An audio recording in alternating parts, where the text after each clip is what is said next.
Lucas, a gente vai te chamar de novo rapidinho aí. É que agora, gente, aqui é assim, troca de entrevistado a cada meia hora. Olha, a gente está agora aqui com o coordenador da campanha de Lula aqui no DF, o ex-deputado Geraldo Magela. Muito bem-vindo, é um prazer receber o senhor aqui. Um prazer e a honra é minha. Agradeço o convite que vocês me fizeram. Apesar da correria do dia de hoje, eu não poderia deixar de aceitar. Muito obrigada. Agora, já o Lucas mostrou aí, nós temos no DF quase 100% das urnas apuradas, falta ali só um pouquinho. Agora, Jair Bolsonaro está na frente, bem na frente no DF, 58,88%, e o Lula com 41%. O que aconteceu? Porque o Leandro Graça teve aqui uma entrevista com a Ana Maria, dizendo que no DF a intenção era virar a eleição aqui, mas essa virada não ocorreu. O que houve? A que o senhor atribui?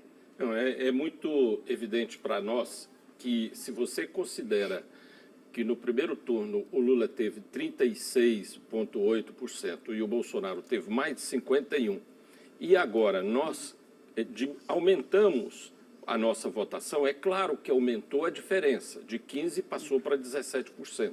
Significa que os votos dados a Ciro e a Tebet vieram, na maior parte, para o Lula. Isso, eu diria que da parte da coordenação é um resultado absolutamente previsível, porque nós estávamos trabalhando cientificamente com as informações da situação do Distrito Federal. Então, como ainda não está encerrada, mas nós consideramos que o crescimento que o Lula teve aqui, naturalmente, foi maior do que o crescimento que o Bolsonaro teve em relação ao primeiro turno. Aumentou a diferença? Aumentou, porque é verdade que os votos dados a Tebet e Ciro e aos outros se dividiram, mas vindo a maior parte para o Lula. Faltou mais participação do Lula no Distrito Federal? Ele teve aqui uma vez, mas bem no começo da campanha, e ele tinha muitas outras prioridades, até pelo tamanho do Distrito Federal em relação ao contexto geral do eleitorado. Mas talvez se ele tivesse participado mais, ele teria um desempenho melhor? Não, ele não poderia vir mais do que ele veio ao Distrito Federal, e nós nem insistimos nisso, porque nós temos aqui pouco mais de 1,5% do eleitorado do país inteiro. Isso, às vezes, num bairro de São Paulo que ele vai fazer campanha, tem um eleitorado da mesma proporção.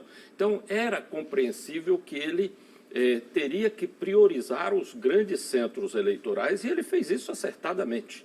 Nós fizemos um trabalho com a senadora Simone Tebet quando esteve aqui, que foi muito interessante. Fizemos um trabalho com a militância de ruas, conseguimos trazer todos os outros candidatos que apoiavam o Ciro no primeiro momento para apoiar o Lula. Então, o resultado do Distrito Federal, eu diria a vocês que me é muito tranquilo, porque estava dentro das nossas previsões. O que importa é o processo nacional, porque o Lula tinha efetivamente que ir mais a São Paulo, ir mais a Minas Gerais, mais ao Sul, do que vir ao Distrito Federal, dada a proporção do eleitorado aqui. Agora, no Rio Grande do Sul, também Bolsonaro continua lá na frente, com 40% das urnas apuradas. O senhor acha que dá para virar? Tem alguma expectativa de votos no Sul? Ou lá já o que vai compensar são outros estados, na sua avaliação? Denise, nós estamos trabalhando com o conjunto do país. E durante o processo da campanha, a tática elaborada foi olhar os estados e as regiões como parte de um todo, e necessariamente nós tínhamos que trabalhar um todo. Então, nós temos uma expectativa de que o Lula vai confirmar a sua vitória ao final com a soma dos resultados. Aumentou um pouquinho aqui, aumentou um pouquinho ali. São os votos que vieram do Ciro, da Tebet principalmente, que fizeram uma certa divisão, mas que na sua maioria vieram para o Lula. Então, no conjunto, nós temos a convicção de que o Lula, quando terminar a apuração, estará eleito. No caso de uma vitória do Lula, como o senhor mencionou aqui, Magela, o Lula sairia vencedor no plano nacional, mas mesmo que ele ganhe, haverá locais, e aí quando eu digo locais, isso tem reflexo no Congresso também, onde haverá embates, né? Embates ocorrerão. Eu cito aqui o Distrito Federal, um deles. Quer dizer, ficou muito claro já, até pela votação que praticamente se encerrou, que o Distrito Federal terá um papel importante dentro da atuação bolsonarista, digamos assim. Nós estamos vendo também a eleição em São Paulo, onde, evidentemente que não acabou ainda, mas o Tarcísio, independentemente se Tarcísio ganhar ou não, você já tem uma bancada bolsonarista também muito forte. Quer dizer, como é que o senhor enxerga daqui para frente? E numa eventual vitória do Lula, como é que essas forças vão se relacionar daqui para frente?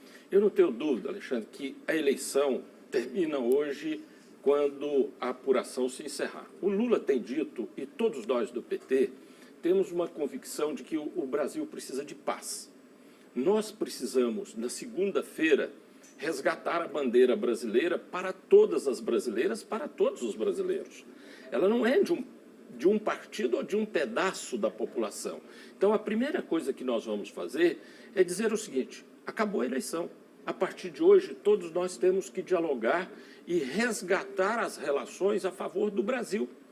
O Lula tem dito, com o apoio de todos nós do PT, que nos próximos dias, ele estando eleito, ele vai convocar todos os governadores e governadoras para dialogar sobre como estabelecer a paz, um novo tipo de relação e um governo pacificador.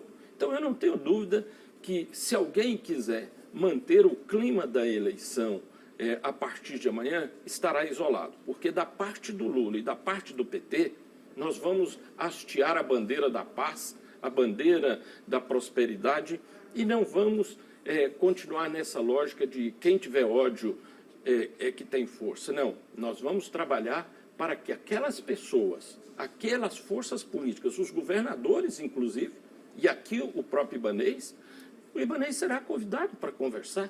Todos os que quiserem estar trabalhando para a paz estarão junto conosco. Mas esse comportamento, essa postura do Lula e do PT será o mesmo se o presidente Bolsonaro for reeleito? O PT também vai achar a bandeira da paz? Eu acredito que, em se tratando de Bolsonaro, isso é impossível. Nós tivemos 4 anos com um governador que agredia negros, mulheres, LGBTQIA+. Um presidente, quer dizer, presidente. Presidente, desculpe. Eu estou cometendo a mesma gafe que ele cometeu. Mas, veja, um presidente que passou 4 anos fazendo provocações e beligerância. Na verdade, o ato de construir a paz é do presidente, é de quem tem o cargo maior. Então, se o Bolsonaro se ele viesse a ser eleito e se convocasse a paz, não seríamos nós que diríamos que não. Mas eu não acredito nisso, Ana. Sinceramente, não acredito. Quem passou 4 anos brigando, provocando, beligerando, vai chamar a paz se for vitorioso? Esse papel é do Lula e do Alckmin. Agora, em caso de vitória de Lula e Alckmin, a gente viu ali, no último debate, na hora que o Bolsonaro pergunta para o Lula sobre o programa de governo que teria sido apresentado por Geraldo Alckmin, Lula fala: quem vai governar sou eu sou o presidente. Se você quiser debater com ele, você faça um debate de vice. Qual vai ser o papel de Geraldo Alckmin? Porque há muita gente aí com medo de que seja um governo do PT nos moldes do que foram os governos passados, não digo aí na questão social, mas nos outros quesitos. Como é que vai ser essa relação aí? Como é que fica o governo? Naturalmente, eu tenho que responder pelo que o Lula está dizendo. Eu não tenho mandato dele para responder por ele, mas eu posso, até como coordenador da campanha aqui no Distrito Federal, mostrar o que ele está dizendo. Ele está dizendo o seguinte: será um governo de paz, de pacificação, e que será muito mais amplo do que o PT. E nós do PT não temos problema com isso. Nós queremos este governo de reconstrução nacional, que só pode ser feito se tiver um conjunto de forças que não são petistas ajudando. Tem que ser forças da esquerda, mas tem que ser forças do centro e pode ter forças da direita que ajudem também. Nós precisamos de empresários, nós precisamos do setor financeiro, nós precisamos da grande imprensa, nós precisamos de todo mundo, porque, na nossa avaliação, o Brasil está destruído e precisa ser reconstruído. Então, isso não é um governo de um partido, e não pode ser. Aí sim eu posso dizer, o PT tem muita tranquilidade em dizer que concorda com o presidente Lula. O Lula fez um governo de 8 anos pacificador, foi um governo de diálogo durante 8 anos. Eu acho que agora, até porque ele já disse que não pretende ser candidato à reeleição, ele vai ser mais pacificador ainda. E nós do PT vamos concordar com ele. O senhor está querendo dizer que a reeleição vai ser debatida no Congresso? O senhor é a favor da reeleição? Acha que deve terminar? Eu nunca fui a favor da reeleição. Como parlamentar, eu não era a favor da reeleição. Eu acho um erro a reeleição para cargos executivos. Acho que, inclusive, o Congresso Nacional poderia pensar numa limitação de mandatos também para os proporcionais, para os cargos proporcionais, mas esse é um tema que eu acredito que deveria ser de uma constituinte, mas eu sempre fui contra a reeleição. E acho que o momento é absolutamente oportuno. Eu, inclusive, publiquei um Twitter logo depois que o Lula declarou que não vai ser candidato a um novo mandato, que é o momento do PT apresentar uma proposta de acabar com a reeleição para cargos executivos. Mas isso o PT foi vai mal para o Brasil. apresentar essa proposta? Não posso responder, porque isso... Ainda vai ser discutido. Isso ainda vai ser Agora, discutido. no mesmo debate, nesse último debate, a gente até comentou isso aqui com o cientista político que esteve aqui antes, Leonardo Barreto, o Lula chegou a dizer, olha, quando eu voltar aqui para um outro debate, numa outra eleição, eu falei, opa, foi um ato falho ou há essa possibilidade? Não, eu acredito que ali é o calor de um debate. Eu já fui candidato majoritário e sei o que é o calor de um debate. E, às vezes, o Bolsonaro disse que estava pronto para um novo mandato de deputado federal, nas considerações finais. Então, você imagina. Eu confio muito no que o Lula fala. Eu sou companheiro do Lula desde a fundação do PT. Tem muito pouca gente que sabe, Ana. Eu fui tesoureiro do PT quando o Lula era presidente do PT. Nós assinamos cheque juntos. Então, eu confio muito no que o Lula fala.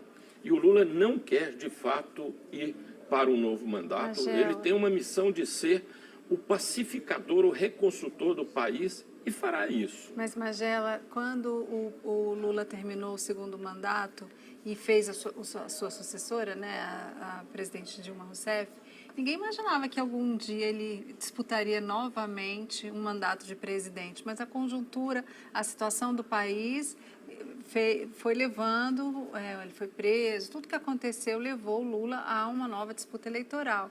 Será que isso também não pode ocorrer novamente? É muito difícil a gente prever o que pode acontecer, mas o país numa situação tão conturbada, tão polarizada, não pode acabar forçando o Lula, se ele for eleito, ou mesmo se ele não for eleito, a permanecer como uma grande liderança de oposição ao Bolsonaro e acabar disputando uma nova eleição?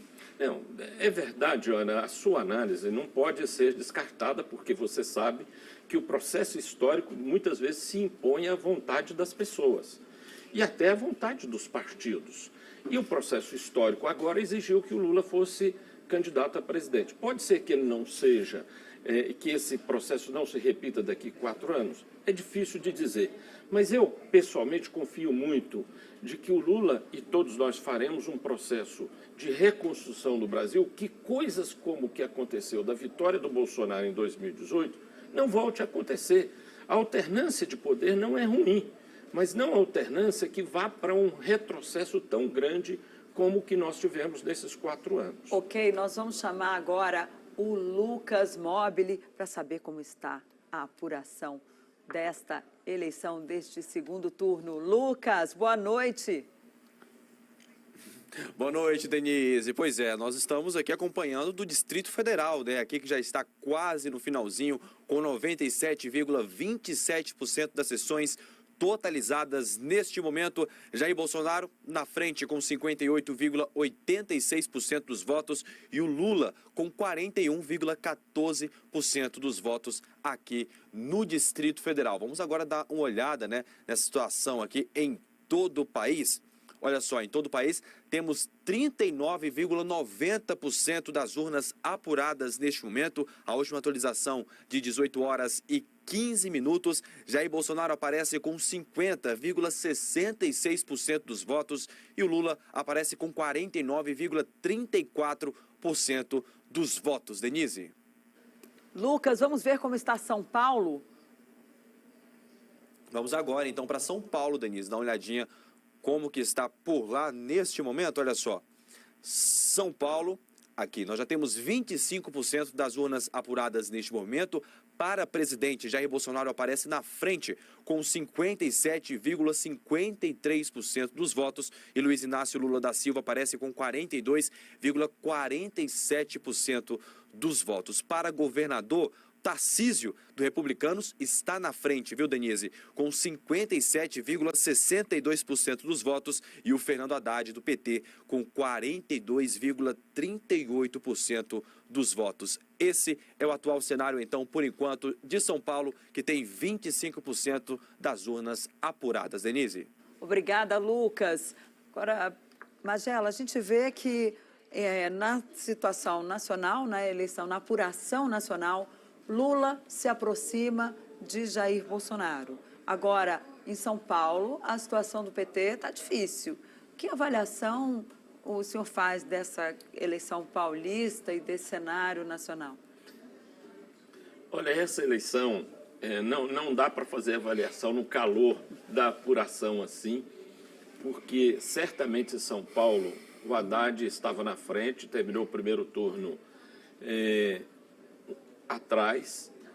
Ele estava na frente nas pesquisas lá, né? Nas pesquisas, e terminou na apuração atrás e perdeu qualquer possibilidade de ampliar as suas eleições, as suas alianças. Isso, numa eleição de 2 turnos, é muito ruim. A eleição de 2 turnos, você tem que trabalhar no primeiro turno com a perspectiva de ampliar no segundo turno. E parece que o Haddad fez exatamente o contrário. Isso certamente determina o resultado, mas eu não posso, daqui de Brasília, analisar a situação de São Paulo. Eu analiso muito pelo que eu leio, pelo que eu vejo, pelo que me chegam de informações. Então, a gente diz, viu, Denise, que eleição majoritária é a soma dos seus acertos com os erros dos outros. Às vezes, se você erra muito e o outro acerta, pode dar um resultado indesejado. É verdade. E a gente ainda tem muito essa questão do anti. Eu conversei com um observador internacional que está aqui em Brasília hoje acompanhando as eleições, Daniel Zovato, ele que é do Instituto IDEA. E ele alerta para o seguinte: a lua de mel, inclusive a deputada Bia Kicis até se referiu a isso, em toda a América Latina, ela está muito curta. Pietro já enfrenta uma queda de popularidade, tivemos isso no Chile, no Peru, na Argentina, porque tem o anti que apoia o candidato vitorioso, né? Ele vota num candidato X para impedir a vitória de Y.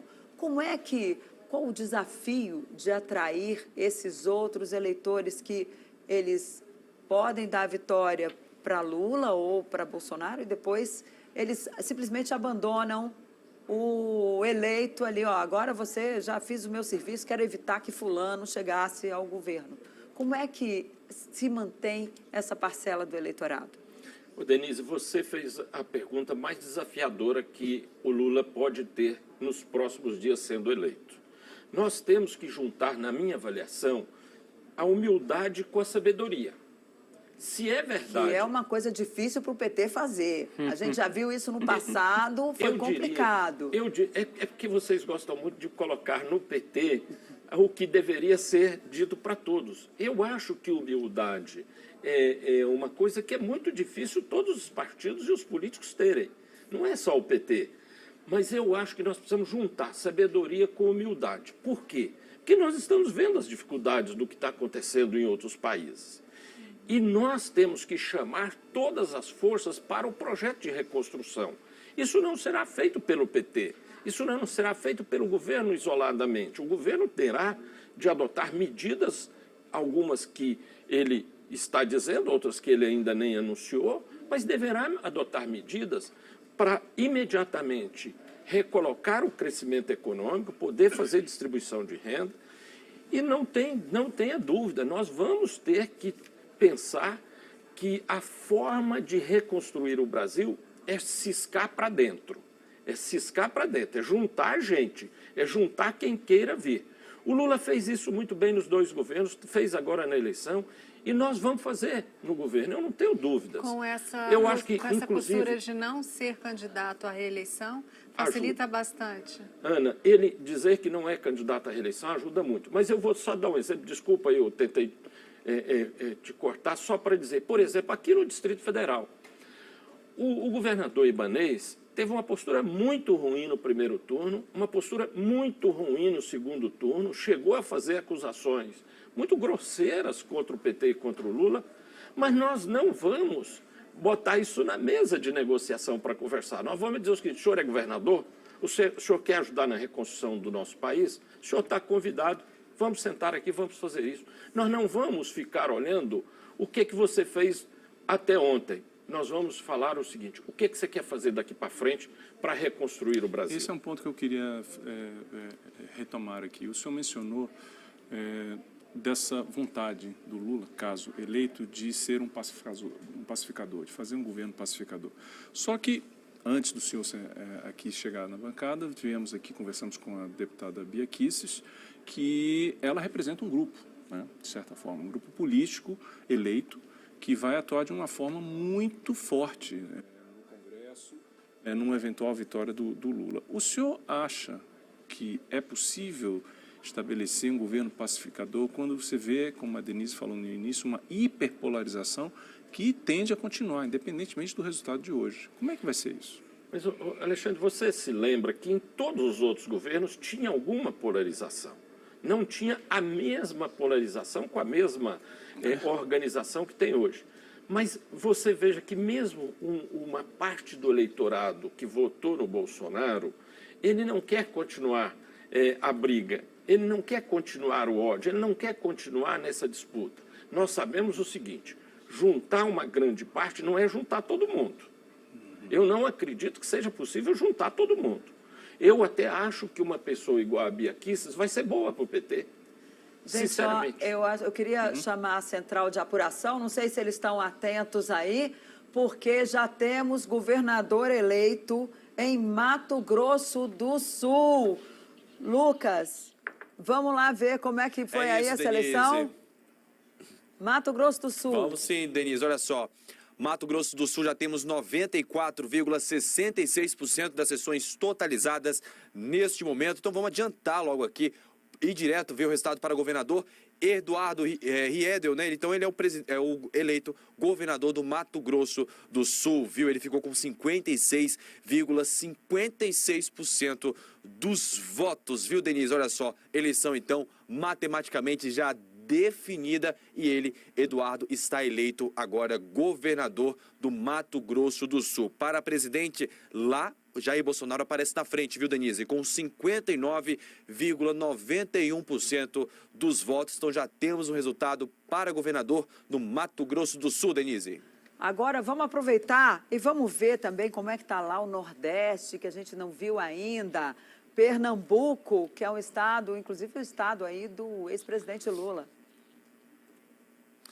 É isso, olha só, Pernambuco, temos 31,81% das sessões totalizadas neste momento, Denise, e para presidente em Pernambuco, Lula aparece na frente com 69,64% dos votos, seguido de Jair Bolsonaro com 30,36% dos votos. E para governador, a Raquel Lira, ela aparece na frente com 56,56% dos votos, seguida aí de Marília Reis, né, com 43,44% dos votos. Esse é o cenário agora, então, em Pernambuco, viu, Denise? Vamos dar uma olhada, então, em Minas Gerais, aliás, Nordeste, então, vamos seguir ainda pelo Nordeste, não é isso? Vamos dar uma olhadinha aqui no Piauí, Denise. Vamos ver como é que está por lá já a apuração dos votos. Olha só, lá já temos 61,21% das sessões totalizadas. Por lá, Lula aparece na frente com 75,71% dos votos, seguido de Jair Bolsonaro,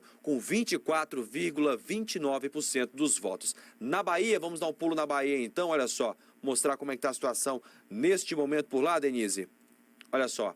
Na Bahia, para presidente, Lula aparece na frente com 71,59% dos votos, seguido de Jair Bolsonaro com 28,41% dos votos. Mas por lá, temos 45,54% das urnas apuradas. E para governador da Bahia, Jerônimo do PT aparece na frente com 51,17% dos votos, seguido aí de ACM Neto, com 48,83% dos votos. Vamos dar uma olhada agora, então, no Amazonas, Denise. Vamos ver como é que está por lá. Olha só. No Amazonas, temos 76,3% das sessões totalizadas neste momento. Jair Bolsonaro aparece na frente, com 51,81% dos votos e Lula com 48,19% dos votos. Para o governador de Amazonas, Wilson Lima, aí está com 57,37% dos votos e Eduardo Braga, do MDB, com 42,63% dos votos. Vamos agora ver Alagoas. Como é que está a situação de Alagoas neste momento, então? Olha só. Vamos lá dar uma olhadinha rapidinho em Alagoas. Então, Denise, antes de entregar para você, por lá já tem 26,59% das urnas apuradas. Lula aparece na frente com 63,70% dos votos e Jair Bolsonaro com 36,30% dos votos. Já para governador de Alagoas, o Paulo Dantas, do MDB, aparece em primeiro com 57,24% dos votos e o Rodrigo Cunha com 42,76% dos votos. Denise? Antes da gente começar a comentar esses resultados, daí a gente começar a comentar aqui, eu queria que você falasse também sobre Espírito Santo, que parece que também já tem eleição matematicamente fechada lá. Vamos ver agora, então, Espírito Santo, Denise. Seu pedido é uma ordem, olha só, por lá nós já temos 95,35% das urnas apuradas. Jair Bolsonaro aparece na frente com 57,96% dos votos e Lula com 42,04% dos votos.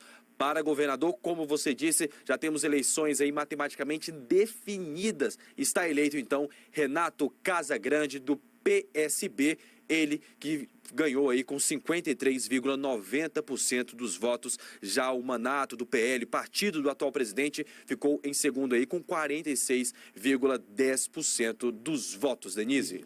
Muito obrigada, Lucas. Bom, gente, pelo que a gente pôde perceber aí, alguma surpresa, porque a gente tem aí Renato Casagrande, que é do PSB, governador reeleito do Espírito Santo, mas Jair Bolsonaro na frente. O que houve com o PSB de Geraldo Alckmin, que no Espírito Santo parece que o eleitor lá resolveu fazer um outro tipo de casamento? Denise, eu acho que a eleição nacional ela recebe uma influência dos estados, muitas vezes com o controle do governador e outras não. Então, não há como a gente fazer uma avaliação de partido. O PSB, nacionalmente, foi muito importante. A vinda do Geraldo Alckmin foi muito importante. Então, eu sou daqueles que, numa eleição presidencial, eu prefiro olhar a floresta. Porque, quando você começa a analisar os estados, tem características e situações estaduais que é muito difícil você avaliar e transferir para o processo nacional. O importante é que a gente precisa entender, o próprio Renato Casagrande teve uma dificuldade razoável para apoiar o Lula, porque ele tinha uma avaliação de que no Espírito Santo o eleitor estava muito pró-Bolsonaro. Então, foi já uma vitória que ele viesse, junto com o PSB, apoiar Lula. Essas coisas é a soma que nós falávamos no início da entrevista para dizer quando é que você compõe um resultado final. Precisa ver se ele entrou de verdade na campanha do Lula no Espírito Santo, né? Mas a partir de hoje, quando terminar a apuração, isso é o que menos vai importar. O que vai importar... viu, Ana, eu eu tenho um ditado que eu costumo dizer como candidato, e eu dizia muito antes, eu falava para o eleitor na rua, não importa em quem que você votou na eleição passada, importa em quem você vai votar na eleição que vem. Agora, voltando ao que nós falávamos no bloco anterior, Magela, antes da intervenção do Lucas, a gente viu os resultados da Bahia, né, também, onde está se caminhando para o Jerônimo ser eleito, por enquanto. Existem focos, então, onde haverá uma resistência, e eu queria que o senhor desenvolvesse mais um pouco essa questão do movimento pacificador numa eventual vitória do Lula, com esses focos de polarização que estão muito claros, muito definidos, assim, nos estados, com desdobramento no Congresso, evidentemente. Eu até comecei a te responder, e nós tivemos que ir para a apuração nacional, quando você perguntou sobre a deputada Bia Kicis. E eu dizia a vocês que juntar uma grande parcela não é juntar todo mundo. Aqui no Distrito Federal, sinceramente, nós não temos a pretensão de juntar a Bia Kicis conosco. Aí é água e óleo, não vai juntar. Mas você pode trazer uma parcela como o MDB, que apoiou o Bolsonaro no primeiro e no segundo turno, para um projeto de reconstrução nacional. Alguns, eu diria o seguinte, que é até bom que não estejam junto conosco, porque não tem absolutamente nenhuma identidade com a reconstrução desse Brasil. Mas eu te digo o seguinte, eu ouso dizer a vocês e aos telespectadores que quem não quiser um projeto de reconstrução, pacificação, prosperidade, vai ficar isolado e vai ser minoria. Ou seja, se o ex-presidente Lula ganhar a eleição, há a possibilidade do PT em Brasília se aproximar mais do governo ibanês. Foi isso que você quis dizer também? Não foi isso. O projeto do Ibanez e o projeto do PT aqui no Distrito Federal, para o Distrito Federal, realmente são distintos. Mas nós temos um governador do MDB. E não podemos desconhecer isso. É um governador reeleito. Terá uma relação institucional, institucional, e o Lula, inclusive, disse, vamos chamar e dizer, mostre as suas 3 prioridades de obras em cada estado para nós colocarmos não vou dizer que é um novo PAC, mas num novo projeto de aceleração do crescimento na área de infraestrutura, e certamente o Ibanez vai ser ouvido.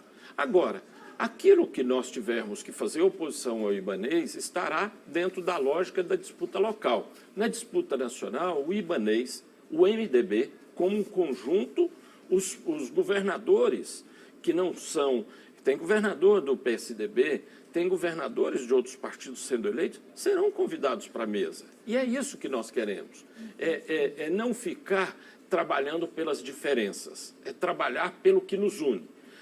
Aquela velha lógica que, neste momento de reconstrução, o que nos une é muito maior do que o que nos separa, é o que prevalecerá.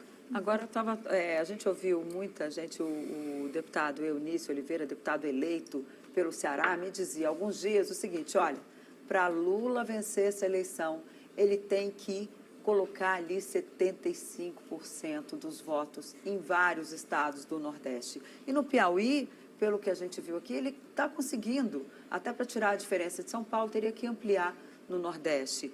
Essa ampliação, ela já é sentida em outros estados também? O senhor já tem acompanhado? Não, Denise, eu não estou acompanhando estado por estado, eu estou acompanhando o macro e desde as pesquisas que nós vimos, eu venho num processo de olhar o conjunto. Eu não estou olhando os estados, até porque, pela minha função... Mas foi feito um trabalho maior no Nordeste para tentar se chegar a esse percentual? Foi feito um trabalho, porque, veja o seguinte, quando terminou a eleição, nós tínhamos claro que os eleitores do Ciro e da Simone Tebet iam decidir as eleições. É claro que nós trabalhamos indecisos, abstenção, voto nulo, voto em branco, mas nós tínhamos muito claro que quem participou do primeiro turno estava propenso a votar no segundo turno. Então, esse eleitor era da Simone e do Ciro. Então, este eleitor é que nós buscamos desde o primeiro momento. Estivesse ele no Nordeste, estivesse ele em outras regiões. Mas é natural que o Nordeste tenha um solo mais fértil para a campanha do Lula. Agora, em São Paulo, hein? São Paulo Rio é um Grande do estado... Sul. Nós não vamos trabalhar a partir da lógica estadual. São Paulo, se o Tarcísio ganha, como parece que a apuração se consolidará com a vitória do Tarcísio, o Tarcísio, o Lula sempre lembra, foi um assessor da Dilma. Muitos destes governadores vão abandonar o bolsonarismo. Gente, eu tenho uma avaliação, eu convivi com o Bolsonaro 8 anos na Câmara dos Deputados. Terça, quarta e quinta, todas as semanas. Eu sei quem é o Bolsonaro. A direita sempre teve 1/3 de votos no Brasil. O bolsonarismo, vamos dizer, captou esses 30% e cresceu. Na minha avaliação, a partir do dia 2 de janeiro, o bolsonarismo deixa de existir. A direita continuará a existir. Bolsonaro, segundo disse aqui a Bia Kicis, né, se não me fala a memória, né? Ela disse que, olha, Bolsonaro vai continuar sendo um líder, né, da direita, especialmente dessa direita aí mais radical. Ele, inclusive, ele consegue mobilizar, levar as pessoas para a rua, e o PT nunca conviveu com uma oposição que tenha capacidade de mobilização popular.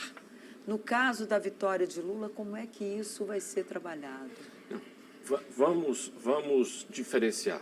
O PSDB sempre teve muita força na oposição, muita força. Sempre teve apoio econômico, teve apoio dos grandes conglomerados da imprensa e sempre fez oposição. E teve Mas muita foi engolido no Congresso. O PT, quando assumiu o governo, levou todos aqueles partidos de centro para apoiar o presidente Lula na época. Mas não se esqueça, Denise, que as eleições sempre foram razoavelmente apertadas. Vamos lembrar a eleição da Dilma e do Aécio. Então, o Bolsonaro não inventou a direita no Brasil.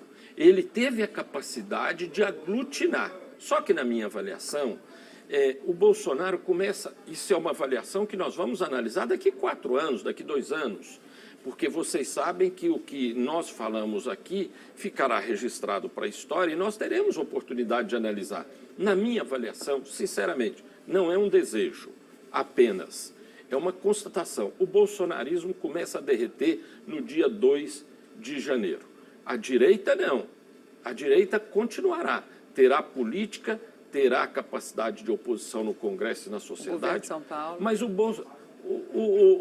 eu ouso te dizer que o Tarcísio não será bolsonarista quando assumir o governo. Será Tarcísio, será PL, mas não será bolsonarista. Mas por que você acha que o Bolsonaro vai derreter, sendo que ele é bolsonarismo, né? o bolsonarismo vai derreter, sendo que ele é o principal líder desse grupo? Por causa do tipo de governo que o Lula vai fazer. O governo da reunificação nacional, da reconstrução nacional, onde a direita vai ter espaço para defender suas propostas, para defender suas ideias, as suas políticas, mas não necessariamente propondo armas, saindo com arma na mão nas ruas. Esse tipo de coisa tem que ser abolido. Na minha avaliação, Alexandre, já te digo, eu acho que numa próxima eleição o bolsonarismo não passará de 10%. O senhor, quando diz que o bolsonarismo vai derreter, equivale a dizer também que o antipetismo vai derreter? Não, são coisas totalmente diferentes. Por quê?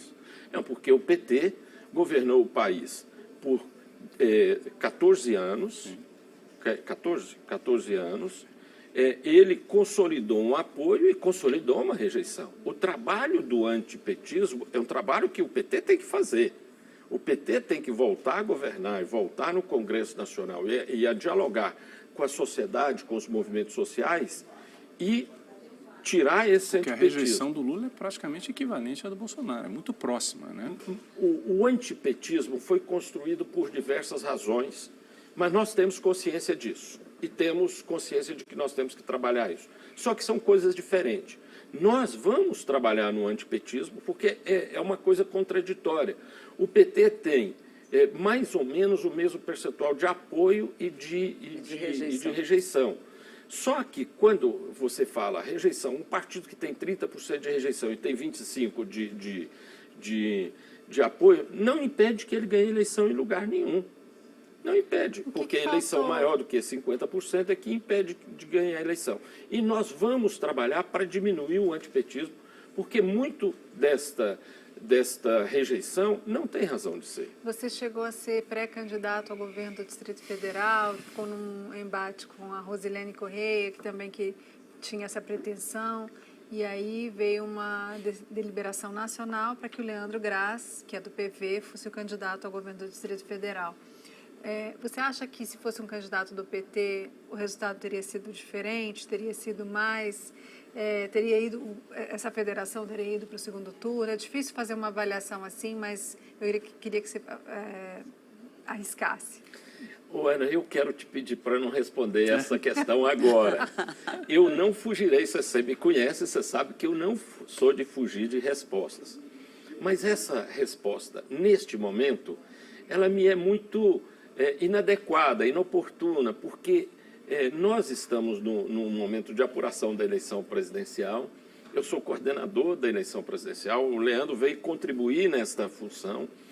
E eu tenho uma avaliação positiva da eleição no Distrito Federal, mas tenho também muitas críticas e uma avaliação para fazer dentro do PT.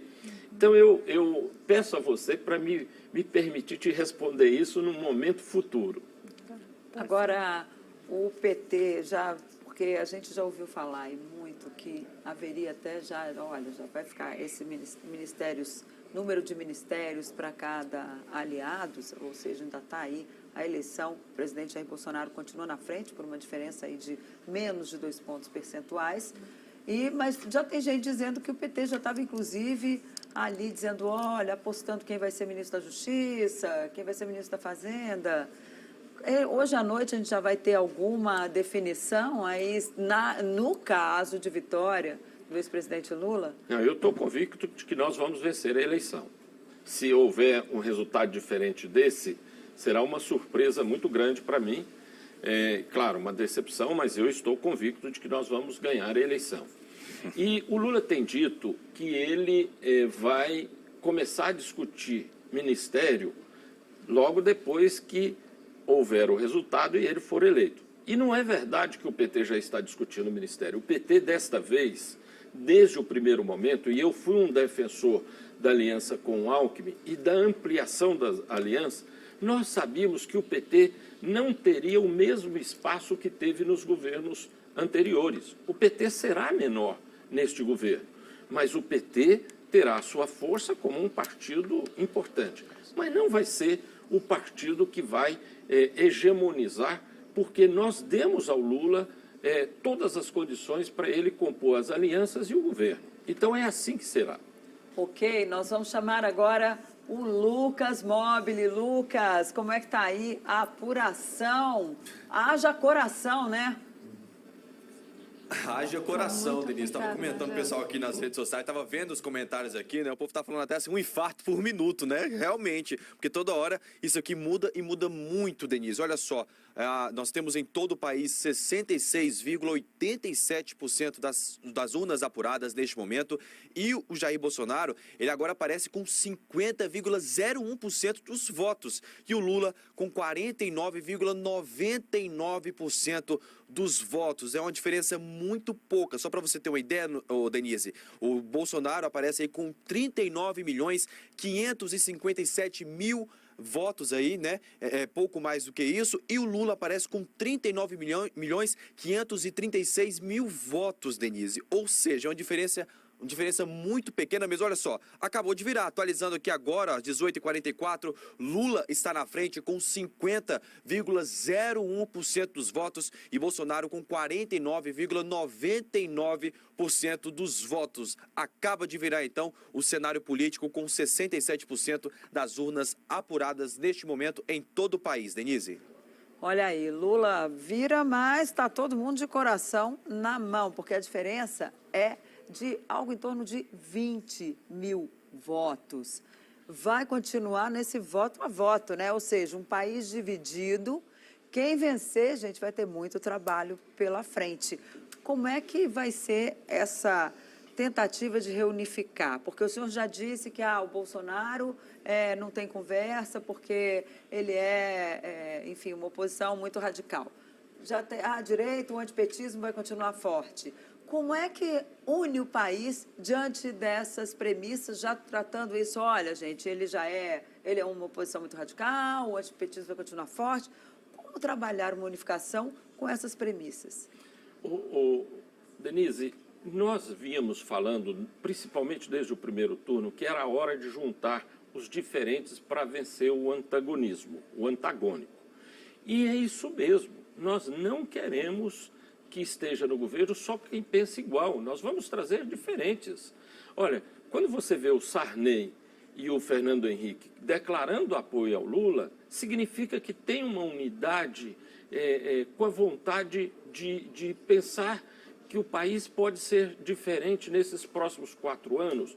E daqui a 4 anos, em 2026, aí você pode botar centro, esquerda, direita civilizada, não direita de milícias, direita civilizada, porque tem espaço para todo mundo.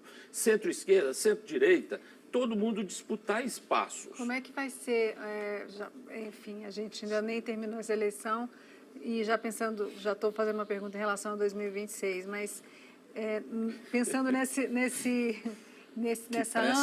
nessa ampla aliança para a governabilidade com o presidente, o Lula presidente, o Alckmin vice, eu fico imaginando como é que vai ser a sucessão, já que o Lula não vai ser candidato, se for eleito, como é que vai ser essa sucessão? Vai ter uma guerra PT, PSB, né, antigo PSDB, que é do Alckmin, dentro do governo Lula, para ser o ungido, o escolhido, o sucessor do Lula? Ana, você, competente como já antecipa uma possibilidade, mas eu sou obrigado a te dizer o seguinte, pode ser exatamente o contrário. Pode ser exatamente o contrário. O PT, durante os 8 anos que governou com o Lula e depois dos 6 anos que governou com a Dilma, teve momentos de tensão do PT com os outros partidos, teve momentos de baixa tensão. Então, nós não estamos no momento normal. Este país, o dia que nós sentarmos na cadeira, que eu espero que Deus, os eleitores, nos permitam sentar na cadeira, nós vamos ver um país absolutamente destruído.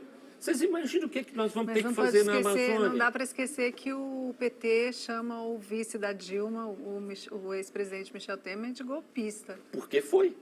Porque foi. Se não fosse... E olha que eu estava no governo naquele momento e pude acompanhar que se o Michel Temer não tivesse articulado contra a Dilma naquele momento, a Dilma perdeu o impeachment por 24 ou 26 votos, se não me engano. Então, nós temos que ter muito claro que todos nós, e aí o PT tem muito claro isso, o PT governou esse país por 14 anos, tem a vocação de voltar a governar e não vai desperdiçar essa chance. Este governo não será um governo do PT. Vamos ter isso claro, vocês vão poder me cobrar isso mais na frente. Esse governo será um governo de reconstrução, de reconciliação e tem que juntar todo mundo. Eu tenho usado a expressão de que nós temos que ciscar para dentro exatamente para trazer os diferentes. O antagônico é Jair Bolsonaro, o bolsonarismo e o que significa um governo de milícias, um governo de destruição, de armamentismo, de destruição da Amazônia. Isso nós vamos juntar todo mundo que for contra isso para reconstruir. Pegando o gancho do que a Ana Maria falou aqui, a Ana Maria, digamos assim, antecipou a questão da sucessão. Eu queria falar um pouquinho mais cedo, não projetar tanto. Eu queria saber que no eventual governo Lula, o senhor disse que o PT vai ser menor, mas no governo do Lula, do que o PT não vai abrir mão? Inclusive de cargos, por exemplo, Casa Civil, algum ministério específico. Qual vai ser a marca do PT no eventual governo do Lula? Alexandre, eu vou te dar uma resposta que pode parecer grosseira, mas não é. Se eu soubesse, eu não te responderia aqui. Não, eu pergunto porque o senhor é coordenador da campanha, quer dizer, então... É uma pergunta que você... Certamente essa discussão está ocorrendo. Essa é a pergunta de $1 milhão. Essa pergunta de $1 milhão, e nós vamos tratar desse assunto mais à frente. É uma pergunta muito inteligente e muito sagaz para um momento que a gente está vivendo. Mas certamente eu posso te assegurar o seguinte, o PT sabe que ele é importante. Sabe o tamanho dele e a sua importância social, mas não terá uma política hegemonista. Isso eu posso te assegurar. Mas só para Vamos completar, a esperar. pergunta do Carlos Alexandre é inteligente, porque a gente, conhecendo o PT, sabe que de alguns cargos o partido, Não na vai abrir mão, estrutura né? ali, ao isso. redor do presidente, não vai abrir mão, né? Vocês estão sabendo mais do que eu. É isso. Bom, doutor Magela, eu queria agradecer muito a sua presença aqui e já fica o convite para o senhor voltar, independentemente do resultado da eleição. Muito obrigada pela sua presença.